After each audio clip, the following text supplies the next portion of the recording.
The Vedic period was the period in Indian history during which the Vedas, the oldest scriptures of Hinduism, were composed. During the early part of the Vedic period, the Indo-Aryans settled into northern India, bringing with them the specific religious traditions. The associated culture was initially a tribal, pastoral society centered in the northwestern parts of the Indian subcontinent. It spread after 1200 BCE to the Ganges plain, as it was shaped by increasing settled agriculture, a hierarchy of 4 social classes, and the emergence of monarchical, state-level polities. Scholars consider Vedic civilization to have been a composite of the Indo-Aryan and Harappan cultures. The end of the Vedic period witnessed the rise of large, urbanized states as well as of Shramana movements which challenged the Vedic orthodoxy. Around the beginning of the Common Era, the Vedic tradition formed one of the main constituents of the so-called Hindu synthesis. History. Origins. The commonly proposed period of earlier Vedic ages dated back to 2nd millennium BCE, after the collapse of the Indus Valley civilization, which ended c. 1900 BCE. Groups of Indo-Aryan peoples migrated into northwestern India and started to inhabit the northern Indus Valley. The knowledge about the Aryans comes mostly from the Rig Veda Samhita, which was composed between c. 1500 to 1200 BCE. They brought with them the distinctive religious traditions and practices. The Vedic beliefs and practices of the pre-classical era were closely related to the hypothesized Proto-Indo-European religion, and the Indo-Iranian religion. According to Antony, the Old Indic religion probably emerged among Indo-European immigrants in the contact zone between the Zaravshan River and Iran. It was a syncretic mixture of Old Central Asian and New Indo-European elements, which borrowed distinctive religious beliefs and practices from the Bactria-Marjana culture. At least 383 non-Indo-European words were borrowed from this culture, including the god Indra and the ritual drink Soma. According to Antony, many of the qualities of Indo-Iranian god of might, victory, Varithrana, were transferred to the adopted god Indra, who became the central deity of the developing Old Indic culture. Indra was the subject of 250 hymns, a quarter of the Rig Veda. He was associated more than any other deity with Soma, a stimulant drug probably borrowed from the Bhamac religion. His rise to prominence was a peculiar trait of the Old Indic speakers. Early Vedic period. These migrations may have been accompanied with violent clashes with the people who already inhabited this region. The Rig Veda contains accounts of conflicts between the Aryas and the Dasis and Dasis. The Rig Veda describes Dasis and Dasis as people who do not perform sacrifices or obey the commandments of gods. The speech is described as Maridra, which could variously mean soft, uncouth, hostile, scornful or abusive. Other adjectives which describe their physical appearance are subject to many interpretations. However, many modern scholars connect the Dasis and Dasis to Iranian tribes Dai and Dafu and believe the Dasis and Dasis were early Indo-Aryan immigrants who arrived into the subcontinent before the Vedic Aryans.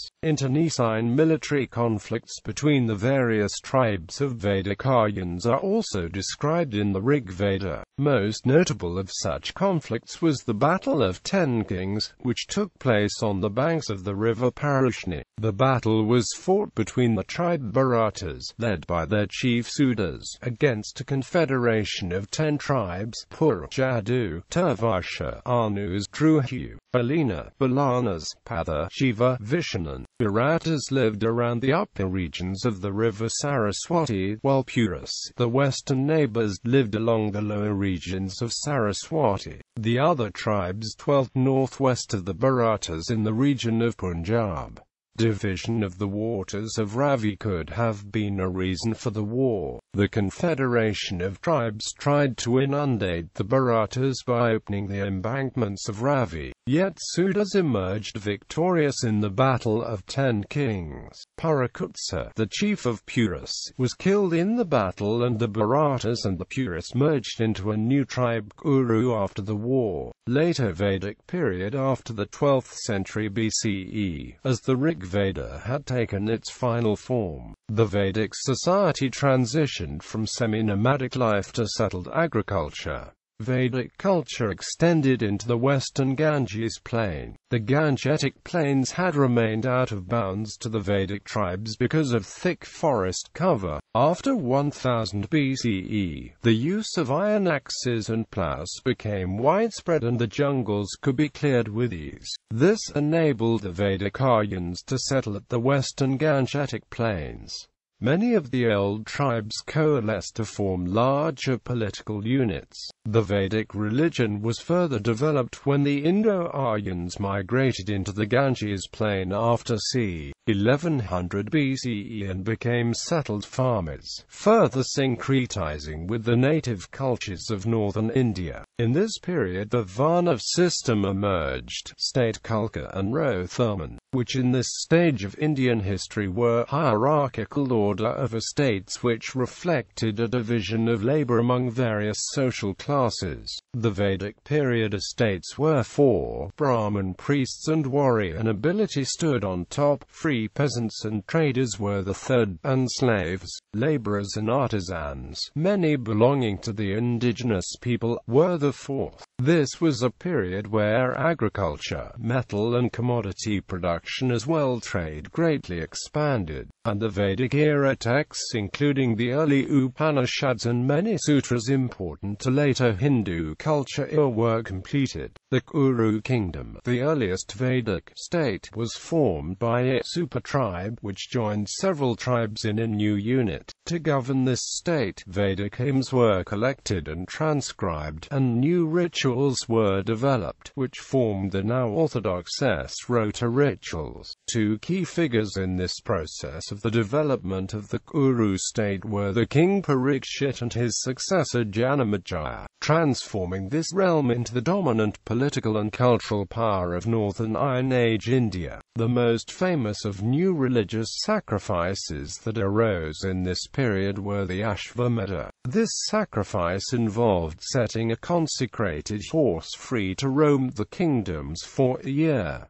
The horse was followed by a chosen band of warriors. The kingdoms and chiefdoms in which the horse wandered had to pay homage or prepare to battle the king to whom the horse belonged. This sacrifice put considerable pressure on interstate relations in this era. This period saw also the beginning of the social stratification by the use of Varna, the division of Vedic society in Kshatriya, Brahmins, Vaishya and Shudra. The Kuru kingdom declined after its defeat by the non-Vedic Salva tribe, and the political center of Vedic culture shifted east, into the Panchala kingdom on the Ganges. Later, the kingdom of Videha emerged as a political center farther to the east, in what is today southern Nepal and northern Bihar state in India, reaching its prominence under the king Janaka, whose court provided patronage for Brahmin sages and philosophers such as Yajnavalkya and Udalaka Aruni.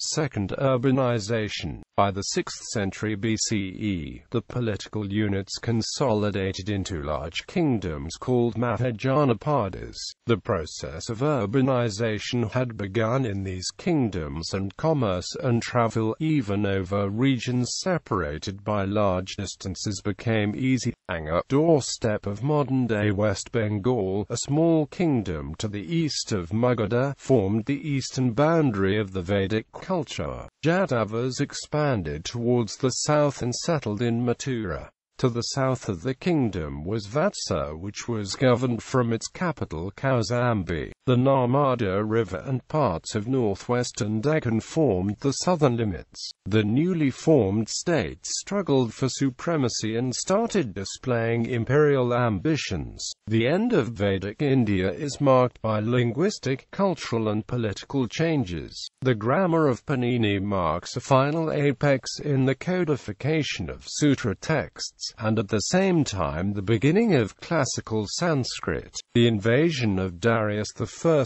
of the Indus Valley in the early 6th century BCE marks the beginning of outside influence, continued in the kingdoms of the Indo-Greeks. Meanwhile, within India, the Shramana movements challenged the authority and orthodoxy of Vedic scriptures and ritual culture. Society Rig-Vedic society was relatively egalitarian in the sense that a distinct hierarchy of socio-economic classes or castes was absent. However, political hierarchy was determined by rank, where Rajan stood at the top and Dasi at the bottom. The words Brahmana and Kshatriya occur in various family books of the Rig Veda, but they are not associated with the term Varna. The words Vaishya and Shudra are absent. The verses of the Rig Veda, such as 3.44-45, indicate the absence of strict social hierarchy and the existence of social mobility.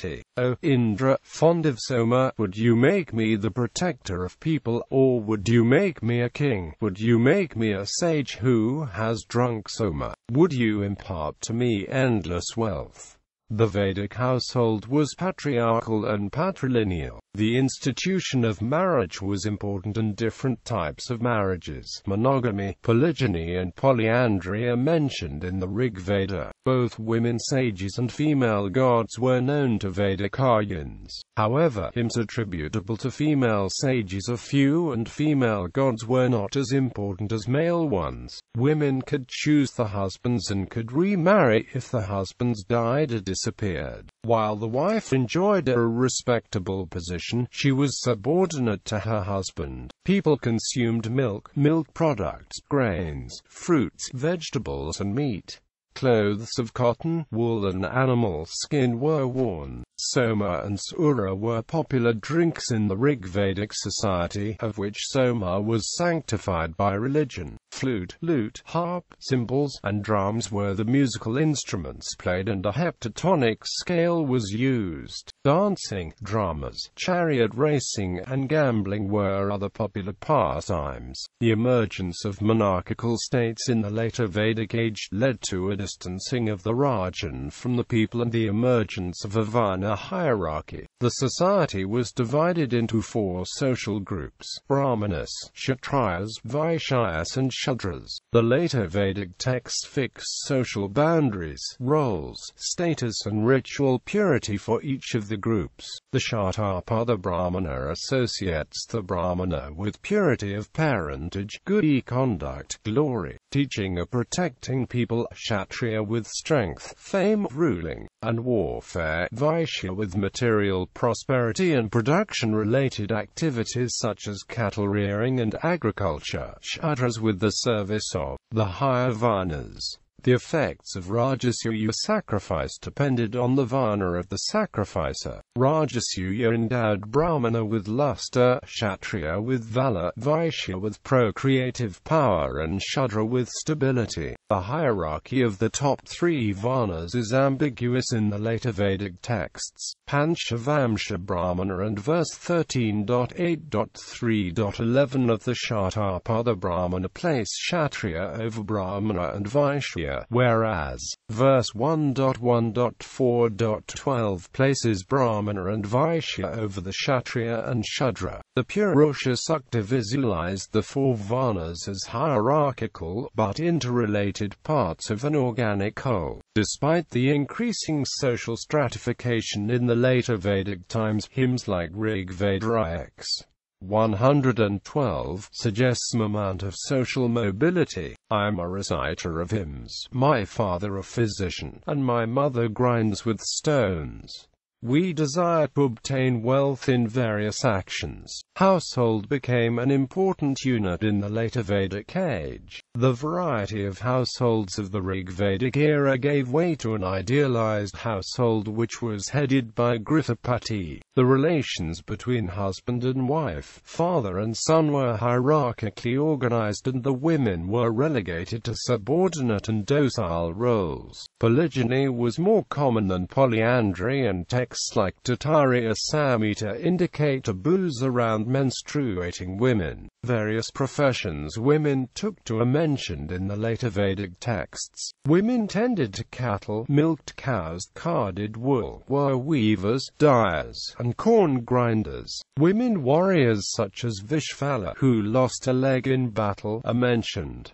Two female philosophers are mentioned in the Upanishads. Patrick Olivelle, in his translation of the Upanishads, writes that the fact that these women are introduced without any attempt to justify or to explain how women could be engaged in theological matters suggests the relatively high social and religious position of at least women of some social strata during this period. Political organization. Early Vedic Aryans were organized into tribes rather than kingdoms. The chief of a tribe was called a Rajan. The autonomy of the Rajan was restricted by the tribal councils called Sabha and Samiti. The two bodies were, in part, responsible for the governance of the tribe. The Rajan could not accede to the throne without their approval. The distinction between the two bodies is not clear. Arthur Llewellyn Basham, a noted historian and Indologist, theorizes that Sabha was a meeting of great men in the tribe, whereas Samiti was a meeting of all free tribesmen. Some tribes had no hereditary chiefs and were directly governed by the tribal councils. Rajan had a rudimentary court which was attended by courtiers and chiefs of septs.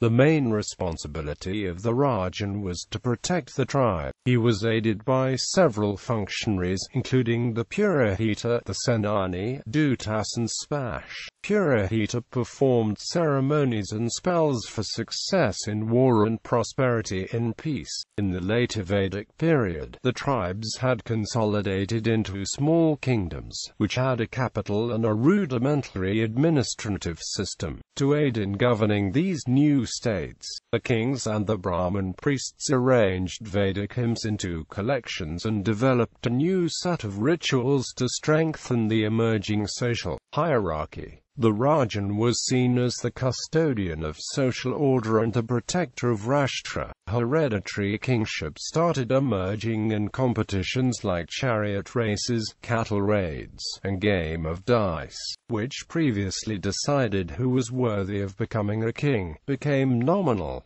Rituals in this era exalted the status of the king over his people. He was occasionally referred to as Samrat.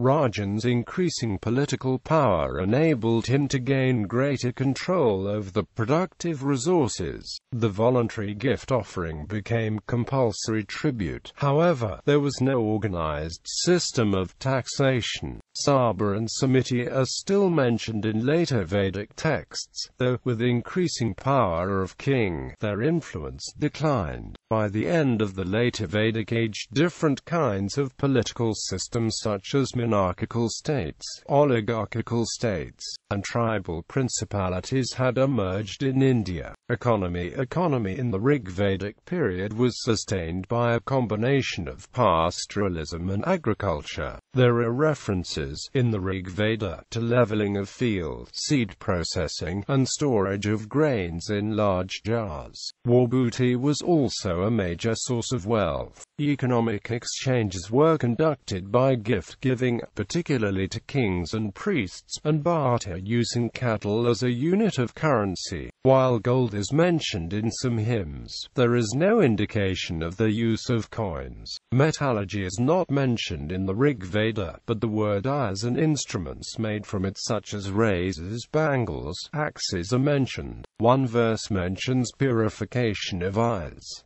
Some scholars believe that Ayas refers to iron and the words Dham and Kamara refer to iron welders. However, philological evidence indicates that Ayas in the Rig Veda refers only to copper and bronze, while iron as Yama Ayas, literally black metal, first is mentioned in the post-Rig Vedic Atharva Veda, and therefore the early Vedic period was a Bronze Age culture whereas the late Vedic period was an Iron Age culture. The transition of Vedic society from semi-nomadic life to settled agriculture in the later Vedic age led to an increase in trade and competition for resources. Agriculture dominated the economic activity along the Ganges Valley during this period. Agricultural operations grew in complexity and usage of iron implements increased. Crops of wheat, rice, and barley were cultivated. Surplus production helped to support the centralized kingdoms that were emerging at this time. New crafts and occupations such as carpentry, leatherwork, tanning, pottery, astrology, jewelry, dyeing, and winemaking arose. Apart from copper, bronze, and gold, later Vedic texts also mention tin, lead, and silver. Panis in some hymns refers to merchants, in others to stingy people who hid the wealth and did not perform Vedic sacrifices. Some scholars suggest that Panis were Semitic traders, but the evidence for this is slim. Professions of warriors, priests, cattle rearers, farmers, hunters, barbers, vintners, and crafts of chariot making, cart making, carpentry, metal working, tanning, making of bows, sewing, weaving, making mats of grass and reed are mentioned in the hymns of Rig Veda. Some of these might have needed full-time specialists.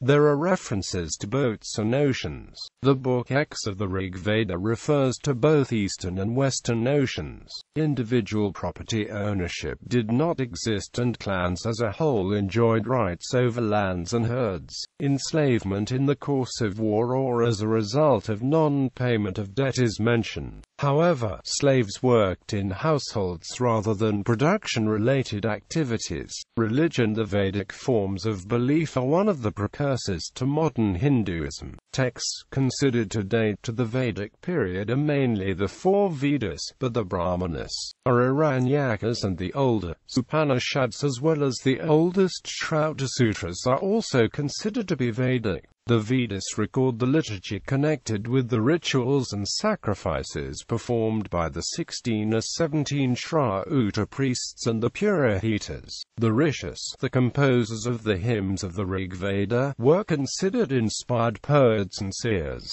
The mode of worship was the performance of sacrifices which included the chanting of Rig Vedic verses, singing of samans, and mumbling of sacrificial mantras. Yajna involved sacrifice and sublimation of the Havana samagri in the fire accompanied by the chanting of the Vedic mantras. The sublime meaning of the word yajna is derived from the Sanskrit verb yash, which has a threefold meaning of worship of deities, unity and charity. An essential element was the sacrificial fire, the divine Agni, into which oblations were poured, as everything offered into the fire was believed to reach God. People prayed for abundance of rain, cattle, sons, long life and gaining heaven. Vedic people believed in the transmigration of the soul, and the people tree and cow were sanctified by the time of the Atharva Veda. Many of the concepts of Indian philosophy espoused later like Dharma, Karma, etc. trace the root to the Vedas. The main deities of the Vedic pantheon were Indra, Agni, and Soma, and some deities of social order such as Mitra, Varuna, Ayuman, Bharga, and Amsa. Further nature deities such as Surya, Vayu, Prithivi. Goddesses included Ushas, Prithvi, and Aditi. Rivers, especially Saraswati, were also considered goddesses. Deities were not viewed as all-powerful. The relationship between humans and the deity was one of transaction, with Agni taking the role of messenger between the two. Strong traces of a common Indo-Aryan religion remain visible, especially in the Soma cult and the fire worship, both of which are preserved in Zoroastrianism. Ethics in the Vedas are based on the concepts of Satya and Rta. Satya is the principle of integration rooted in the absolute, whereas Rta is the expression of Satya, which regulates and coordinates the operation of the universe and everything within it. Conformity with Rta would enable progress, whereas its violation would lead to punishment. Vedic religion evolved into the Hindu paths of Yoga and Vedanta, a religious path considering itself the essence of the Vedas, interpreting the Vedic pantheon as a unitary view of the universe with God seen as immanent and transcendent in the forms of Ishvara and Brahman. These post-Vedic systems of thought, along with later texts like Upanishads, epics, have been fully preserved and form the basis of modern Hinduism. The ritualistic traditions of Vedic religion are preserved in the conservative Rota tradition. Literature. The reconstruction of the history of Vedic India is based on text internal details, but can be correlated to relevant archaeological details. Linguistically, the Vedic texts could be classified in 5 chronological strata. 1. Rig Vedic text. The Rig Veda is by far the most archaic of the Vedic texts preserved, and it retains many common Indo-Aryan elements, both in language and in content, that are not present in any other Vedic texts. Its time span likely corresponds to the late Harappan culture, Gandhara grave culture and ochre-colored pottery culture. 2. Mantra language texts. This period includes both the mantra and prose language of the Atharva Veda, the Rig Veda Kalani, the Samaveda Samhita, and the mantras of the Yajur Veda. Many of these texts are largely derived from the Rig Veda, but have undergone certain changes both by linguistic change and by reinterpretation. Conspicuous changes include change of Vishva, all by Sava, and the spread of the Kuru verbal stem. This is the time of the early Iron Age in northwestern India, corresponding to the black and red ware and painted grey ware cultures, and the early Kuru Kingdom, dating from c. the 12th to 11th century BCE. 3. Samhita prose texts. This period marks the beginning of the collection and codification of the Vedic canon. An important linguistic change is the complete loss of the injunctive. The Brahmana part of the Black Yajur Veda belongs to this period. Archaeologically, the painted grey ware culture from c. 1900 BCE corresponds to the Kuru Kingdom and a subsequent eastward shift of the political centre from the Kuras to the Panchalas on the Ganges. 4. Brahmana prose texts. The Brahmanas proper of the 4 Vedas belong to this period, as well as the Aranyakas, the oldest of the Upanishads and the oldest Shruta Sutras. In the East, Vedanta is established as the 3rd main political center of the Vedic period. 5. Sutra language texts. This is the last stratum of Vedic Sanskrit leading up to c. 500 BCE, comprising the bulk of the Rota and Grhy Sutras and some Upanishads.